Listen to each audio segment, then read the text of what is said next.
This is my test Psion Organiser 2, and I've made a couple more speech adapters, and if I do that, it will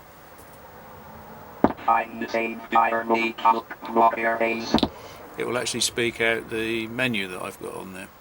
So when I was doing this, I noticed that the crystal that is in the data sheet is actually a 3.12 megahertz crystal, and I'm using a 3.2768 megahertz crystal because that's easier to find. And I did wonder what difference that would make. So I've put a little socket where the crystal goes here. It's a bit fiddly, and that's the crystal I'm using, 32768. And that's used for clocks. Obviously it divides down to 1 second. I've got some more here. I've got a 3.57 megahertz crystal, which I will put in the socket there, and we can see what difference it makes.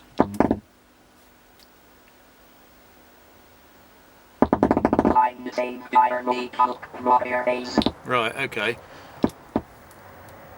Run through that again. So it's a little bit faster, a little bit higher in frequency. If we go up to a 4 meg crystal, and 4 meg's the highest frequency that I've managed to get this to work at. I'll try and get that plugged in. I think one of the legs is missing. Let's run that one.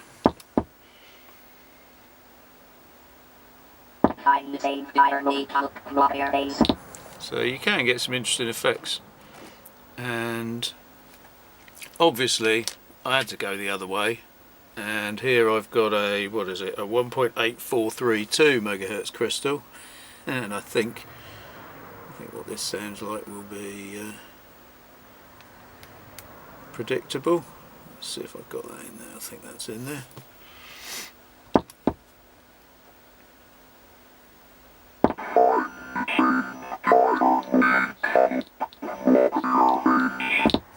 So yeah, I think that's fairly easy to predict.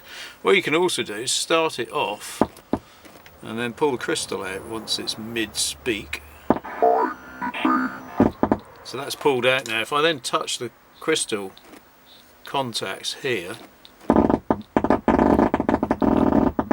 I think that's actually running at about 50 Hertz just from my fingers providing a signal, and I think there's something going on at a lower frequency there. So I think they're the pulses that are actually used to generate the speech. Let's see if I can get the crystal back in and get it to carry on. It's a bit of torture really, isn't it? Yeah, let's try some higher frequency and get it to finish. There you go. So yeah, you can have different crystal frequencies. I don't think there's a lot of difference between 3.1 and 3.27 to be honest. But we'll see. I'll probably get some and have a look and put some 3.12 megahertz ones on there. So yeah, I've got some more boards. I've made up 3 in total now, but I've only bought 2 chips. These chips are very expensive, so if I can get some more chips I can make some more boards up.